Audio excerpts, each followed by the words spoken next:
Normal क्या होता है जिसमें टेम्परेचर कांस्टेंट रहता है। तो आज का हेडिंग है एड्सॉर्प्शन आइसोथर्म। आइसोथर्म क्या होता है तुम लोग अच्छे से पता ही है, जिसमें टेम्परेचर कांस्टेंट रहता है। अब देखो इसमें क्या फिनोमिना होता है, एक मिनट मैं इसको पानी पिला दूं, चलेगा नहीं। ठीक है, आइसोथर्म सबसे बेसिक चीज, आइसोबैरिक आइसोटोरिक वहीं से रिलेट होता है। आइसोथर्म क्या होता है, इसमें कंडीशन सबसे पहली क्या है, T is always constant. T is always constant, T हमेशा क्या रहता है, वो कांस्टेंट। अब देखो एक चीज देखना, मैं ले रहा हूं यहाँ पे, मैंने कोई भी सब्सटेंस ले लिया, ठीक है, जिसका मास m है। मैंने क्या ले लिया, एड्सॉर्बेंट ले लिया, एड्सॉर्बेंट क्या ले लिया, जिसका मास m है। ठीक है, अब इस पे कोई भी चीज एब्जॉर्ब हो रही है, कोई भी चीज एब्जॉर्ब हो रही है, सपोज एक लेयर चढ़ी, इसको मैंने मान लिया x is the absorbent, ABSORB, absorbent, m is the absorption. अच्छा देखो, एक लेयर चढ़ी, प्रेशर थोड़ा कम, एक और लेयर चढ़ी, प्रेशर बढ़ता जाएगा, एक और लेयर चढ़ी, प्रेशर और बढ़ेगा, एक और लेयर चढ़ी, प्रेशर बढ़ जाएगा। मतलब समझ में क्या आ रहा है, x और m की जो बात करें, x बाय m है, x क्या है, एब्जॉर्बेट, m क्या है, एब्जॉर्बेंट। वो डायरेक्टली प्रोपोर्शनल किसके होता है, प्रेशर के डायरेक्टली प्रोपोर्शनल होता है। x की देखो, अब ध्यान से देखना, x बढ़ा, नंबर ऑफ पार्टिकल सरफेस में बढ़ते गए, प्रेशर क्या होता गया, बढ़ता गया। m के लिए यही कंटेंट में छोटे में ले लूं, एक बड़ा कंटेंट, एक बड़ा सरफेस, एक छोटा सरफेस। तो अगर मास कम है तो सरफेस जनरली कम कंसीडर हो रहा है यहाँ पे, जनरली। ठीक है, तो m की वैल्यू कम होगी तो प्रेशर ऑटोमेटिकली ज्यादा हो जाएगा। यहाँ पे m की वैल्यू कम, सेम इतना ही, सपोज यहाँ पे 10 किलो आएगा, x की वैल्यू यदि 10 किलो थी, सेम 10 किलो इस पे आ जाएगा, तो इनवर्सली प्रोपोर्शनल हो गया कि m की वैल्यू कम तो प्रेशर हो जाएगा ज्यादा, x यानी कि x जो रहता है, एब्जॉर्बेंट की क्वांटिटी जो रहती है वो प्रेशर के डायरेक्टली प्रोपोर्शनल रहती है, और m एब्जॉर्बेंट की जो रहती है इनवर्सली प्रोपोर्शनल रहती है। सर आपका वीडियो नहीं आ रहा, मेरा वीडियो भाई क्या नहीं आ रहा, वीडियो दिख रहा है सबको? यस सर, दिखाई दे रहा है अच्छे से। ये एक बच्चे को वॉइस लिखा है सर। आपकी वॉइस नहीं आ रही, वॉइस आ रही है क्या भाई? जो है आवाज तो अपनी पूरी बुलंद है, टेंशन मत लो, ठीक है? हाँ सर, आ रही है एकदम, आवाज आ रही है ना भाई? जिसको दिक्कत आ रही है वो, उसके लिए रिकॉर्डिंग चालू है, भगवान की दया है, ठीक है, वो उससे और कोई ऑप्शन नहीं अपने पास। ठीक है, एक्स जो रहता है वो प्रोपोर्शनल रहता है, मतलब अगर ग्राफ बनाऊंगा तो देखो ऐसे बनता है, x बाय m और प्रेशर के बीच में ग्राफ ऑलमोस्ट ऐसे होएगा कि पहले एब्जॉर्प्शन ज्यादा और धीरे धीरे क्या होता है, ऐसे हो जाएगा। क्यों? क्योंकि एक टाइम के बाद सैचुरेशन आ जाएगा ना। सैचुरेशन क्या होता है, ऊपर और अंदर प्रेशर ऑलमोस्ट बराबर हो जाए।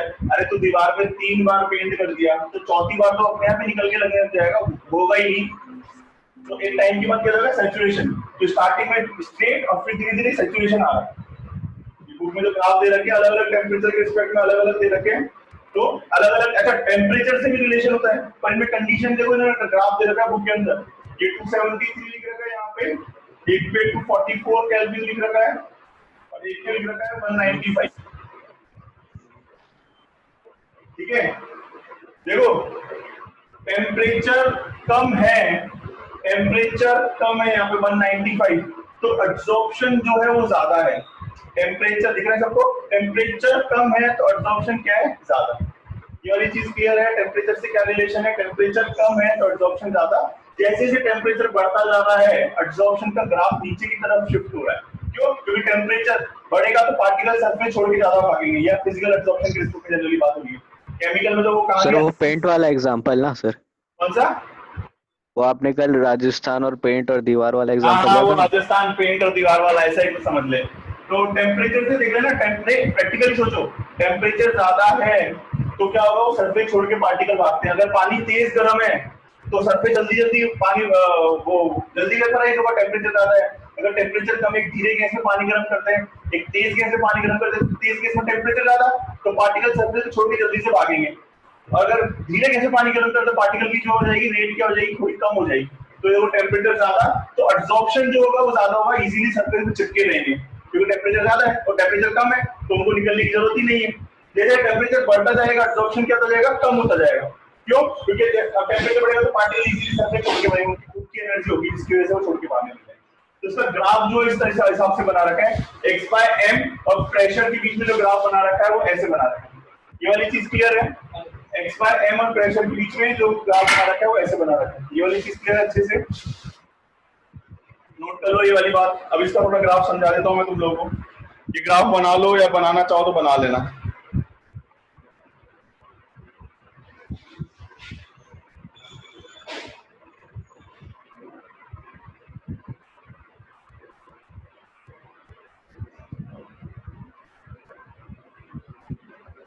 ठीक है, अब इन्होंने देखो ये प्रेशर को प्रोपोर्शनलिटी का साइन डाला इस तरीके से कर रखा है, x बाय m यहाँ पे k लगा रखा है और p की पावर 1 बाय n दे रखा है, 1 बाय n दे रखा है, n दे रखा है, p की पावर 1 बाय n दे रखा है और n जो रहता है वो हमेशा ग्रेटर देन 1 होता है।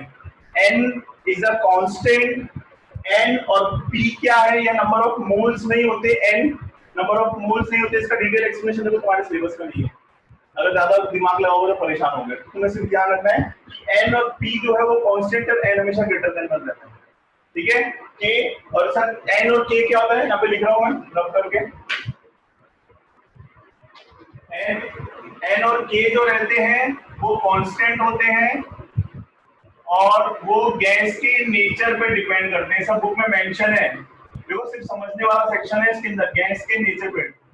Constant depend on the gas, nature of the gas. Depend on the nature of the gas. Sir इनकी वैल्यू क्या होगी? अलग अलग गैस के लिए अलग अलग होगा। अगर न्यूमेरिकल में आएगा तो तुम्हें वैल्यू देंगे, अगर न्यूमेरिकल में आएगा तो वैल्यू देंगे।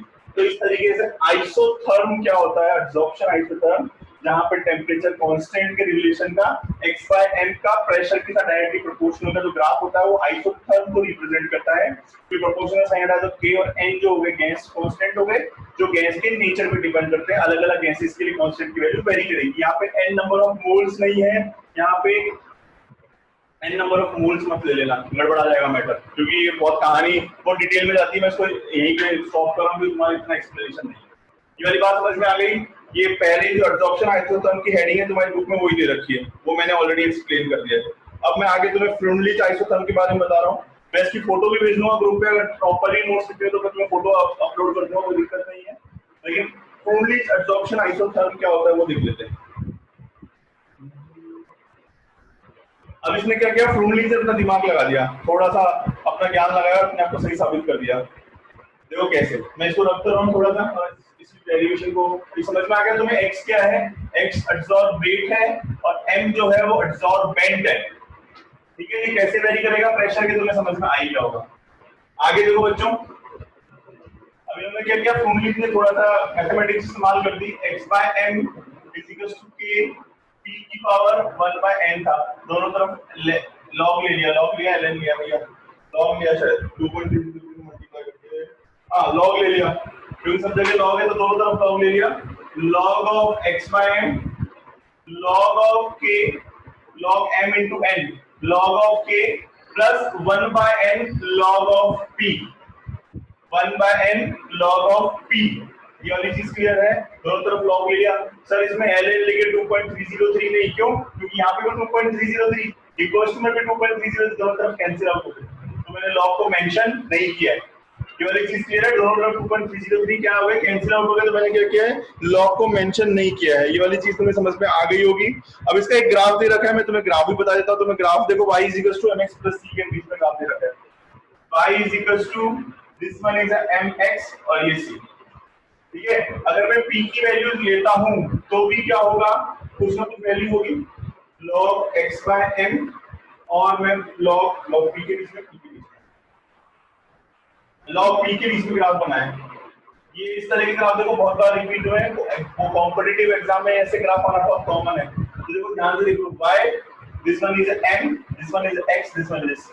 अब मैं इस पूरी टर्म को 0 कर दूंगा तो भी कुछ ना कुछ log के होगा, मुझे नहीं पता कितना होगा, लेकिन log के एग्जिस्ट करेगा। तो इसलिए मैं ग्राफ को थोड़ा आगे से स्टार्ट कर रहा हूं। ये वाली वैल्यू जो होगी वो log के होगी। उसमें क्या आ रहा था, log k करने पे 0 आ रहा था। ये क्या है, केमिकल एंटीज की बात कर रहे हैं, तो ये कुछ ना कुछ क्या हो जाएगा, कुछ ना कुछ एग्जिस्ट करेगा। इस टर्म को मैं 0 कर दूं तो भी x की वैल्यू तो k इक्वल की ग्राफ, और स्लोप देखो यहाँ पे अगर प्लस साइन है तो हमेशा स्लोप ऊपर की तरफ जाएगा, माइनस साइन में स्लोप नीचे आ रहा था। केमिकल एंटी के सारे ग्राफ में माइनस k अपॉन 2.30 आ रहा था, स्लोप क्या हो जाएगा 1 बाय। ये फ्रूनलीच एडसॉर्प्शन आइसोथर्म का ग्राफ है, नोट कर लो। इसकी मैं फोटो भेज दूंगा तुम लोगों को अच्छे से लिखने के लिए, ठीक है। एन की वैल्यू तुम्हें समझाई दिया मैंने, ठीक है। इसमें दो केस दे रखे हैं, दो केस क्या दे रखा है यहाँ पे, पहला केस लिख रहा हूं, अगर 1 बाय एन जो है वो 0 है, 1 बाय एन अगर 0 है तो x यानी कि क्या हो जाएगा, 1 बाय m अगर 0 है तो ये पूरी टर्म 0 हो गई, और ये क्या है कांस्टेंट, x बाय m की वैल्यू क्या हो जाएगी, कांस्टेंट हो जाएगी, k हो जाएगी। k मतलब उसके अंदर क्या होगा, सैचुरेशन आ गया, x बाय m कांस्टेंट हो गया, मतलब इससे ज्यादा एब्जॉर्प्शन नहीं हो सकता।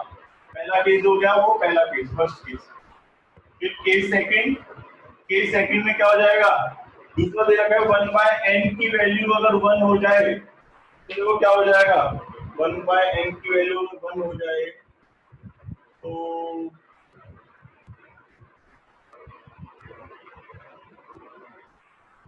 x by m is equal to, हाँ यहाँ से लिया है 1 बाय n की वैल्यू अगर 1 हो जाए, ये पूरा 1 हो जाए तो x बाय m जो रहेगा वो किसके बराबर हो जाएगा, dt के बराबर, यानी कि x बाय m जो रहेगा वो डायरेक्टली प्रोपोर्शनल टू प्रेशर रहेगा, x बाय m जो रहेगा वो डायरेक्टली प्रोपोर्शनल टू प्रेशर रहेगा। दो केसेस दे रखे हैं। किसी बच्चे ने सर मुझे टेम्परेचर और सरफेस में डाउट, मुझे टेम्परेचर ऑफ सरफेस में डाउट है तो उसके नोट्स भेज देना यार। हाँ भाई भेज। टेम्परेचर ऑफ सरफेस कौन सा टॉपिक आ गया है, टेम्परेचर ऑफ सरफेस कौन सा, मैं समझ नहीं पा रहा। मुझे पर्सनली मैसेज करना साहिल जो भी हो, टेम्परेचर ऑफ सरफेस कौन सा टॉपिक बोल रहा है तू, टेम्परेचर ऑफ सरफेस कौन सा पढ़ा दिया तुमने, मुझे एक बार टेक्स्ट करना, आज मैं बात करता हूँ। ये वाला समझ में आ गया, फ्रूनलीच में स्टार बना लेना, फ्रूनलीच में तुम्हें पूरा एक्सप्लेन करना है क्या होता है, दोनों केस बनाने, ग्राफ बनाने का है बस, ठीक है। ये फ्रूनलीच का एक्सप्लेनेशन है, मैं तुम्हें नोट्स भेज दूंगा, उसमें से लिख लेना। और जिसको डाउट है वो मुझे पर्सनली मैसेज करना है, मैं समझ नहीं पा रहा हूँ क्या बोल रहा है बच्चा, तो मैं देखता हूँ, मैं आज बात कर लेता हूँ। इसे रब कर रहा हूँ मैं, फ्रूनलीच एडसॉर्प्शन आइसोथर्म,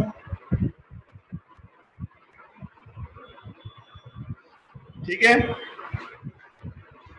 अच्छा बेटा देखो, इस चैप्टर में मैं नोट्स में भेज भी रहा हूँ, लेकिन इसका हर एक लाइन पढ़ लेना। ये 6 मार्क का चैप्टर है और इसमें से प्रॉब्लम होता है क्या, लाइन लाइन में क्वेश्चन आने वाला है। पेपर अगर देखो अपन को तैयारी करनी है पेपर टफ के लिए, जैसे लॉकडाउन खुलेगा भले 6 महीने बाद भी खुले, मैं पूरा एक एक करवाऊंगा, एक एक लाइन हर एक बच्चे से। जो आराम कर रहा है कोई दिक्कत नहीं है। जिनको मैंने फोन भी किया है, 2-3 बच्चों को आशीष आया है, हाँ, जो बच्चा एब्सेंट रहेगा उसको छोड़ने वाला नहीं हूँ मैं, वरना वो ट्यूशन छोड़ सकता है, कोई दिक्कत नहीं। इसे रब कर रहा हूँ। अब देखो बुक की हेडिंग के हिसाब से अपन चल रहे हैं, बुक्स में कुछ हेडिंग्स और दे रखी है, बुक की हेडिंग ध्यान से देखना। इन्होंने दे रखा है absorption from solution phases, heading number 5.1.5, इसके पॉइंट्स हैं, सिर्फ मैं बोल के तुम्हें समझा रहा हूँ। हेडिंग दे रखा है एब्जॉर्प्शन फ्रॉम सॉल्यूशन फेजेस, ताकि तुम्हें ऐसा नहीं लगे सामने कुछ तो कराया ही नहीं। एब्जॉर्प्शन, ये तुम्हें खुद लिखना है, absorption from solution phases, absorption from solution phase में फर्स्ट पॉइंट दे रखा है, ठीक है, मतलब सॉल्यूशन से एब्जॉर्प्शन होना, ठीक है। The extent of absorption decrease with increase in temperature, वही पहला पॉइंट, टेम्परेचर इंक्रीज होगा तो एब्जॉर्प्शन जो हो जाएगा ऑटोमेटिकली जो रहेगा वो कम हो जाएगा। पहला पॉइंट क्लियर है, टेम्परेचर बढ़ेगा एब्जॉर्प्शन क्या हो जाएगा, कम हो जाएगा। हर स्पेस में एक ही पैटर्न है इसके अंदर। दूसरा है the extent of absorption increase with increasing of surface area, ठीक है, एब्जॉर्प्शन इंक्रीज होगा, AD जो रहेगा, नेक्स्ट पॉइंट है AD बढ़ेगा तो सरफेस एरिया जो रहेगा, सरफेस एरिया बढ़ेगा तो एब्जॉर्प्शन ज्यादा होगा, सब में कॉमन पॉइंट है ये वाला। फिर नेक्स्ट है the extent of absorption depend on concentration of solute in the solution. अब देखो कंसंट्रेशन से क्या मतलब है, मैंने 2 लिक्विड ले लिए, ठीक है, 2 लिक्विड, यहाँ पे वॉल्यूम मैंने सबका दोनों का ये लिया, एक दोनों का 1 लीटर, इसका भी 1 लीटर, ठीक ठीक है। अब इसमें 100 मॉलिक्यूल्स है, इसमें 100 मॉलिक्यूल से 100 है और इस वाले कंटेनर में 200 मॉलिक्यूल्स है, 200 मॉलिक्यूल्स है। किसमें कंसंट्रेशन ज्यादा होगी? इसमें कंसंट्रेशन ज्यादा होगी, नंबर ऑफ मोल जिसमें ज्यादा उसमें कंसंट्रेशन ज्यादा, क्योंकि कंसंट्रेशन जो रहती है n/v, n की वैल्यू नंबर ऑफ मोल्स को इसमें 200 मोल्स है, इसमें 100 मोल्स है। कंसंट्रेशन ज्यादा, अब मैंने सरफेस पे कुछ भी डाला तो ज्यादा पार्टिकल कांटेक्ट में आएंगे। मैंने पानी के अंदर एक कुछ भी सॉलिड डाला तो ज्यादा पार्टिकल इसमें कंटेन है, क्योंकि इसमें क्या है, n/v की वैल्यू क्या है, वो ज्यादा है, कंसंट्रेशन क्या है, ज्यादा है। तो उसमें थर्ड पॉइंट क्या बोला है कि जिसमें कंसंट्रेशन ज्यादा होगी उसमें एब्जॉर्प्शन भी ज्यादा होगा, इसमें एब्जॉर्प्शन कम, इसमें एब्जॉर्प्शन हो जाएगा ज्यादा। ये वाला पॉइंट क्लियर है, कंसंट्रेशन और एब्जॉर्प्शन वाला। नेक्स्ट पॉइंट क्या बोल रहा है, आ गया, The extent of absorption depends on the nature of absorbent and adsorbate। अब देखो थर्ड, ये वाला पॉइंट क्लियर है। थर्ड पॉइंट वाला कंसंट्रेशन ज्यादा, एब्जॉर्प्शन ज्यादा, मतलब कंसंट्रेशन जो रहेगी ज्यादा होगी तो क्या बोलता हूं, थर्ड पॉइंट तुम्हें समझना है, कंसंट्रेशन ज्यादा, एब्जॉर्प्शन ज्यादा। अब इसने फोर्थ पॉइंट क्या है, फोर्थ पॉइंट बोल रहा है, आ गया फोर्थ पॉइंट बोला था, extent of absorption depend on the absorbent and absorbent. अच्छा देखो एक चीज फोर्थ पॉइंट के लिए ऊपर रख कर रहा हूं थोड़ा सा, ये बेटा पॉइंट देखो थियरी है, जिसको नहीं समझ में आए दोबारा बोल देना, मैं बार बार बोल रहा हूं, किसी को कोई भी टॉपिक समझ में नहीं आए मुझे पर्सनल व्हाट्सएप कर दो, ग्रुप पे तुम्हें डाउट होता है तो मैं ऑफिशियल का नाम ले लूंगा, बता दूंगा वीडियो लेक्चर्स में। बल्कि मेरा अगले वीक से प्लान है, अगले वीक से अपन वीक में एक या दो जो रहेंगे वो डाउट क्लासेस रखेंगे। डाउट क्लासेस लेक्चर के अलावा एक्स्ट्रा रहेगी, मतलब लेक्चर में ज्यादा देर का रहेगा, उसमें सारे डाउट्स तुम लोगों को सॉल्व करके मुझे देने हैं, अपन डिस्कस करेंगे, जिसकी भी जो भी प्रॉब्लम होगी हफ्ते भर में, जैसे मुझे लगेगा आधा घंटे का लेक्चर कलेक्ट हो गया मैं समझा दूंगा। अच्छे से प्रिपेयर कर लेना। और अब मेरा नेक्स्ट वीक से टेस्ट होगा, नेक्स्ट वीक को वेडनेसडे को तुम्हारा एमसीक्यू बेस, क्योंकि अभी थियरी ले नहीं सकता हूँ, थियरी में चेक करना मुश्किल है, थियरी में मैं लूंगा। नेक्स्ट वीक तुम लोगों का केमिकल काइनेटिक्स और सॉल्यूशन 2 चैप्टर का टेस्ट है वेडनेसडे को।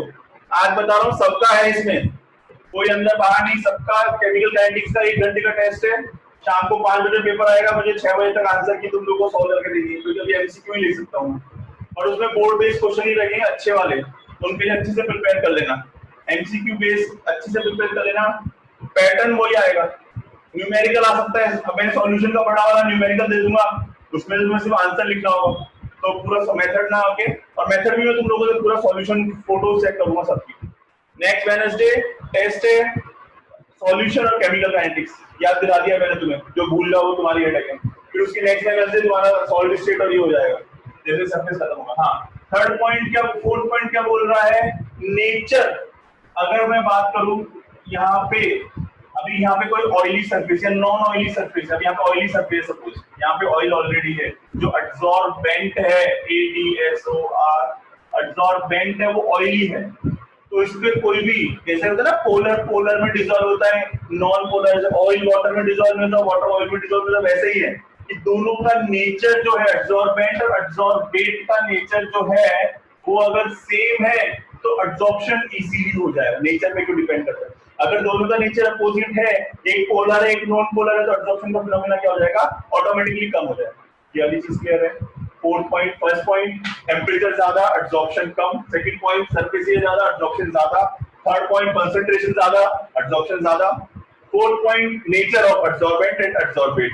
ये वाला पॉइंट क्लियर है। मैंने तुम्हें पॉइंट्स बना दिए एग्जैक्टली यही लिखने, इसके ऊपर की थियरी तुम लोग खुद पढ़नी है, एक एक लाइन तुम्हें खुद पढ़नी है, मैंने तुम्हें मेन कॉन्सेप्ट समझा दिया है, ठीक है। इसे रब कर रहा हूं, ये समझ में आ गया।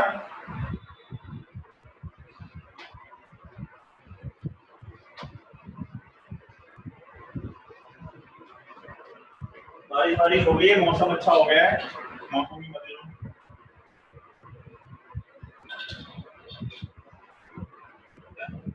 आगे देखो बेटा, ये समझ में आ गया।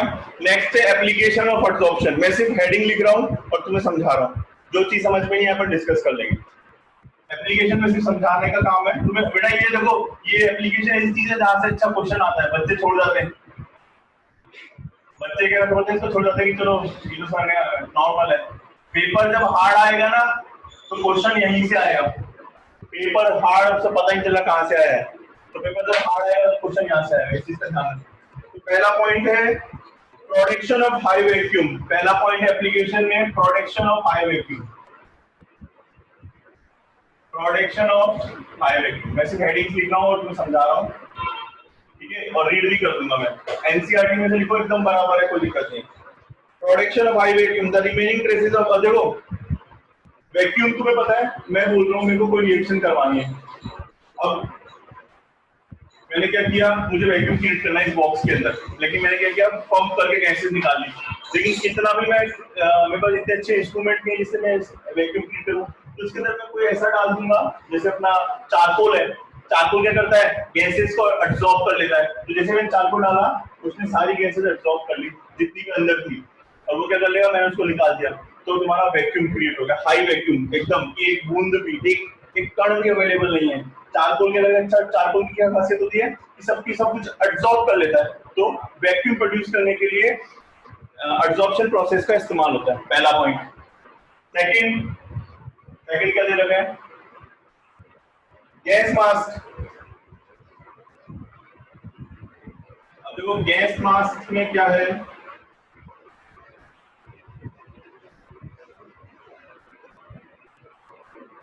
हाँ वही क्या होता है कि जो गुफा में लोग काम करते हैं माइंस में, आदि मानव वाले माइंस में जो लोग काम करते हैं, जैसे कोयले की माइन है, अब वहां पे क्या होता है, मीथेन ईथेन बहुत सारी गैसेस अवेलेबल है, तो क्या करेंगे, उनपे मास्क देते हैं उन लोगों को बड़ा सारा ऐसा, उसमें क्या होता है, ऊपर की तरफ बेसिकली चारकोल लगा रहता है, चारकोल क्या करता है कि हार्मफुल गैसेस, मीथेन ईथेन जो भी हार्मफुल गैसेस उसको एब्जॉर्ब कर लेगा, ठीक है, और अंदर की तरफ आपके इनहेल करते वक्त प्योर ऑक्सीजन जाएगी या इम्प्योरिटी कम जाएगी, तो आप ज्यादा साल जी पाओगे। जैसे अभी वाप में पॉल्यूशन ज्यादा है, तो गैस मास्क पहन के घूमो, उससे तुम्हारा क्या होगा, सारा पॉल्यूशन को एब्जॉर्ब कर लेगा, तो तुम ज्यादा साल जी पाओगे, जीने की तमन्ना है तो जियो, कोई दिक्कत नहीं है।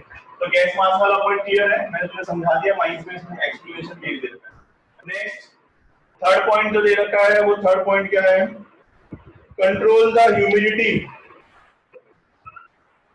आज बहुत ज्यादा ह्यूमिडिटी है, तो इसका एक बेस्ट इलाज है, सिलिका जेल धूप पे लगा लें, सिलिका जेल लगाने से शायद प्रॉब्लम। अब देखो किसी भी रिएक्शन में मुझे क्या चाहिए, मॉइस्चर है, या जहाँ भी मॉइस्चर आ जाता है ना, उसको एब्जॉर्ब करने के लिए सिलिका जेल जनरली सबसे कॉमन चीज है, हर रिएक्शन में तुम लोग ऑर्गेनिक में नाम आएगा सिलिका जेल, सिलिका जेल या सिलिका जेल हर जगह डाल देते हैं। फायदा कि भाई कहीं किसी भी रिएक्शन में एटमॉस्फेरिक वाटर जो काउंट हो रहा है, एटमॉस्फेयर में ह्यूमिडिटी तो है ही ना, तो ह्यूमिडिटी को कम करने के लिए सिलिका जेल इस्तेमाल करते हैं। वो क्या कर लेगा, सरफेस पे पानी को एब्जॉर्ब कर लेता है, तो ह्यूमिडिटी ऑटोमेटिकली क्या होती है, डिक्रीज हो जाती है।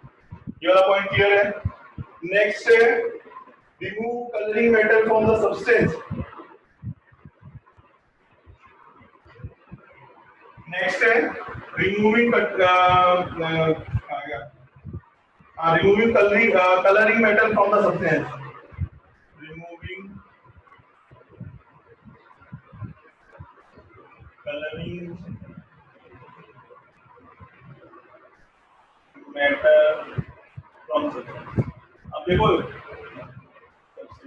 इसमें क्या होता है, removing colouring matter from the substance, generally होता है ना, ये क्या कहते हैं, एनिमल्स क्या होती है, एनिमल चारकोल, ठीक है, एनिमल चारकोल मतलब एनिमल के वो उससे बना हुआ, क्या बोलते हैं उसे, बोलते हैं यार, जलने के बाद वो एनिमल क्या बोलते हैं, वर्ड याद नहीं आ रहा मुझे, राख, राख हिंदी वर्ड याद आया, क्या बोलते थे यार, नितिन बता ना, किसी को याद आया क्या? अरे उसको बोलते थे ना राख को, सर समझ नहीं आ रहा है। नितिन बताएगा सर, नितिन। यार तू नितिन नितिन कर रहा है, मुझे वर्ड याद नहीं आ रहा है, ठीक है, तो वो क्या करता है, कलरिंग मैटर को एब्जॉर्ब कर देता है। किस चीज का? अरे वो जानवरों की होती है ना, अस्थियां हड्डियां, वो उनको क्या बोलते हैं, डस्ट हो जाती है जानवरों को जलाने के बाद, वो डब्बे में भर के ले जाते हैं, नहीं याद आया मुझे, वर्ड याद नहीं आया, ठीक है सर, वो तो कोई जानवर ही बता सकता है, हम थोड़ी बता सकते हैं। ज्ञान बटेरे मत बांट, जानवर ही बता सकता है। डायलॉग तो तुम लोगों जैसे फुड़वा लो ना, जैसे आया चांद से आया है चंदा। डायलॉग, चांद से आया चंदा, ठीक है, चंदा मत मांगने लग जाना भाई। मेरे वो बड़ी याद है, पर बात तुम लोग समझ गए। कोई बोलता ही नहीं, सारे सारे बच्चे गूंगे बहरे मिले मुझे। ठीक है, जानवरों की जो रात होती है उससे जो होता है वो एब्जॉर्प्शन की तरह इस्तेमाल करता है। ठीक है, वो कलर को क्या कर लेता है, एब्जॉर्ब कर लेता है। Next, heterogeneous catalyst. ओ या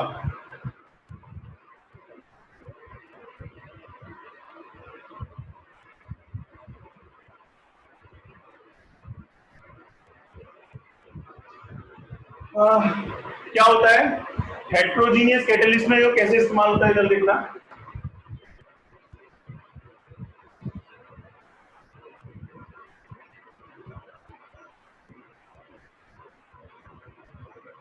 अब क्या रहता है कि जब भी हेटेरोजीनियस मतलब दो अलग अलग फेज हो, एक सॉलिड फॉर्म में, एक गैस फॉर्म में, एक सॉलिड फॉर्म में। हेटेरो मतलब दो अलग अलग फेजेस में, सॉलिड फेज और गैस फेज मान लो, ये हेटेरो हो गया। देखो बुक के अंदर क्या मेंशन है, एक बार मैं रीड आउट करूँ ताकि तुमको समझ में आ जाए। बुक के अंदर हेटेरोजीनियस में दे रखा है, absorption is reacted in the solid surface of the catalysis increases the rate of reaction increases. ठीक है, that there is a many gases reaction of industrial importance involving solid catalyst, manufacture of ammonia using the catalyst H2SO by contact process, usually finely divided nickel in hydrogenation of oil, an excellent example of heterogeneous। क्या होता है heterogeneous, जो होता है दो अलग अलग phase होती है, हेटेरोजीनियस बोलते हैं। अब क्या करता है कि कोई भी क्या करता है, रिएक्शन में मैं हेटेरोजीनियस कैटालिस्ट डाला तो जो एक निकल कांटेक्ट प्रोसेस में निकल या मॉलिक्यूल ऐसा होता है, निकल जो रहता है एक मेटल क्या करेगा, सरफेस प्रोवाइड करेगा। ठीक है, और कैटलिस्ट क्या करता है, रिएक्शन को फास्ट कर देता है। सरफेस आया, एब्जॉर्ब किया भाई, हेटेरोजीनियस कैटालिसिस। हेटेरो तभी आएगा, ये वाला पॉइंट अच्छे से डिटेल में आएगा, मैकेनिज्म ऑफ एब्जॉर्प्शन आएगा कैटालिसिस वाले में, उसमें और अच्छे से आएगा। पर होता क्या है कि हेटेरोजीनियस मतलब कि भाई समझ लो ए और बी दोबारा से हो, ए और बी सपोज गैस फेज में, ए और बी जो है रिएक्टेंट जो गैस फेज में वगैरह जो है ये सॉलिड फेज में, सपोज मैंने निकल ले लिया, निकल जो है वो सॉलिड फेज में है। क्या करेगा ये कैटलिस्ट, क्या करता है सरफेस प्रोवाइड कर देता है, तो गैसेस आएगी, इस पे ए और बी एब्जॉर्ब होंगे, प्रोडक्ट बनाएंगे, इंटरमीडिएट बनाएगा, इंटरमीडिएट प्रोडक्ट बनाएगा, प्रोडक्ट क्या हो जाएगा रिमूव। तो हेटेरोजीनियस कैटालिसिस में क्या होता है, ये सरफेस प्रोवाइड करता है पार्टिकल्स या एनिमल्स के जो होता है सरफेस की। हेटेरोजीनियस का मतलब है कैटलिस्ट अलग फेज में है और रिएक्टेंट और प्रोडक्ट अलग फेज में। कैटलिस्ट रिएक्टेंट से हमेशा डिफरेंट फेज में होता है, जनरली यहाँ पे सॉलिड फेज कंसीडर होती है कांटेक्ट प्रोसेस के रिस्पेक्ट में। कांटेक्ट प्रोसेस हमारे पी ब्लॉक में आएगा पूरा डिटेल में, बट हेटेरोजीनियस मतलब अपने रिएक्टेंट से डिफरेंट फेज में होना। तो क्या होता है, रिएक्शन कैसे होती है, ए और बी एब्जॉर्ब होते हैं, यहाँ पे इंटरमीडिएट बनाते हैं, प्रोडक्ट बनाते हैं, रिमूव होते हैं, मतलब एक जगह प्रोवाइड करेगा। जैसा था ना मैंने एक भाड़े पे क्लासरूम ले रखा है, तो क्या है सिर्फ जगह प्रोवाइड कर रहा है ताकि मेरा प्रोसेस इजीली हो जाए। तो ये सिर्फ सरफेस प्रोवाइड करेगा, इससे रिएक्शन की रेट क्या हो जाएगी, फास्ट हो जाएगी। Heterogeneous catalysis. नेक्स्ट, इसे रब कर देता हूं मैं सारा, एक बार अच्छे से एक बार देख लो, कोई डाउट हो तो पूछ लो।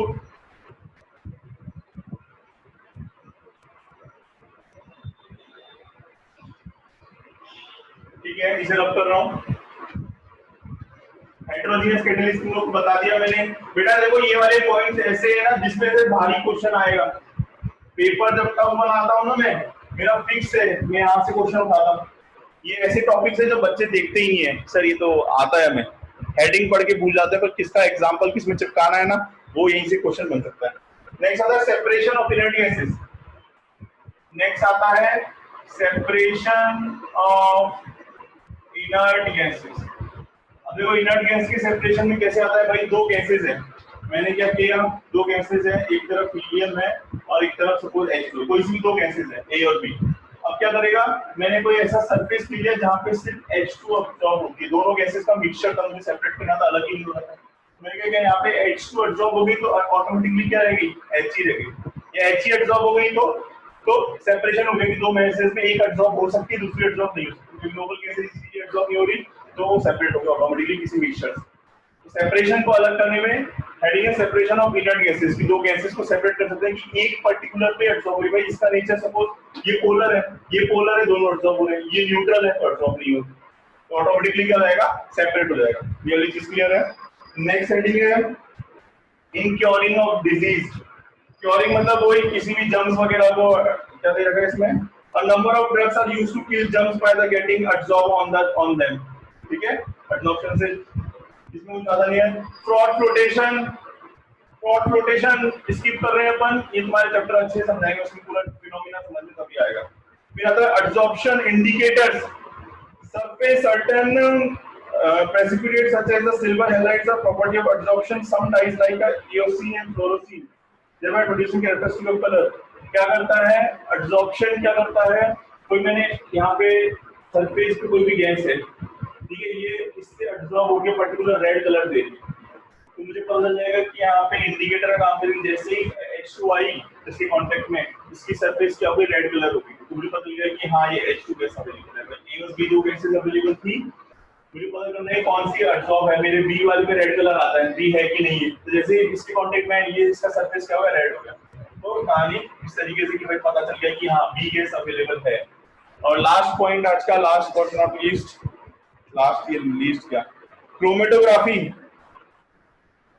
भैया क्रोमेटोग्राफी अपन ने पढ़ा है, पेपर क्रोमेटोग्राफी, ठीक है, और वो कॉलम क्रोमेटोग्राफी। क्रोमेटोग्राफी में क्या होता था कि कोई भी सरफेस पर अपन ने वो पढ़ा था डॉट वाला, कौन सी क्रोमेटोग्राफी थी, उसमें कागज होता था, वो सरफेस पे क्या था, डॉट एब्जॉर्ब हो जाता था और धीरे धीरे शिफ्ट होता था। तो क्रोमेटोग्राफी में ये एक्सपेरिमेंट होता है, तुम्हारे 11th में था, सबके 11th में क्रोमेटोग्राफी थी, पेपर क्रोमेटोग्राफी और कॉलम क्रोमेटोग्राफी, जो दो मुझे याद आ रही है। पेपर क्रोमेटोग्राफी में पेपर पे कोई भी एब्जॉर्ब हो जाएगा और धीरे धीरे लिक्विड के साथ ऊपर शिफ्ट होता जाता था। तो क्रोमेटोग्राफी में एब्जॉर्प्शन का फिनोमेना होता है। और भी बहुत सारी जगह होता है एब्जॉर्प्शन, लेकिन क्रोमेटोग्राफी में, पेपर क्रोमेटोग्राफी में, कॉलम क्रोमेटोग्राफी में क्या होता था कि एक लिक्विड तुम्हारे था जिसमें एक यहाँ पे एक समझ लो फोम जैसा कुछ है, फोम जैसा यहाँ पे अवेलेबल है, फॉर्म अवेलेबल है, बात है ना, स्पंज फॉर्म मतलब स्पंज अवेलेबल है, मैंने कोई लिक्विड डाला A, B और C, तीनों एब्जॉर्ब हो गए सरफेस पे, तीनों स्पंज एब्जॉर्ब हो गए, जिसकी डेंसिटी ज्यादा वो नीचे शिफ्ट हो गए, सपोज C की डेंसिटी ज्यादा, फिर B की डेंसिटी थोड़ी कम और फिर A की, इस तरीके से शिफ्टिंग हो जाता है। एब्जॉर्प्शन का फिनोमेना इनको सेपरेट करने के लिए काम है, ठीक है। ये सारे पॉइंट बेटा पेपर टफ आएगा जब यहाँ से क्वेश्चन आएगा, मान के चलना, ठीक है। आज का लेक्चर ये एंड करते हैं। वेडनेसडे को तुम्हारा टेस्ट है सॉलिड स्टेट और सॉल्यूशन, आइदर थियरी, मैं थियरी भी लिखवा सकता हूँ, मेरा कोई भरोसा नहीं है, तो सब चीज के लिए तैयार रहना, बस टेस्ट है और 1 घंटे के अंदर मुझे सॉल्यूशन आ जाना चाहिए। तुम कॉपी करके लिखो, तुम्हारी हेडेक है, कोई प्रॉब्लम नहीं है, मैं तुम्हारे घर वालों को दिखा दूंगा, साहब आपका बच्चा 10 में से 20 लाया था और अब फेल हो रहा है, तो आपके बच्चे ने आपको बेवकूफ बनाया और मुझे भी, मैं तो बनने वाला हूँ नहीं, जितना बनाना था बना लिया।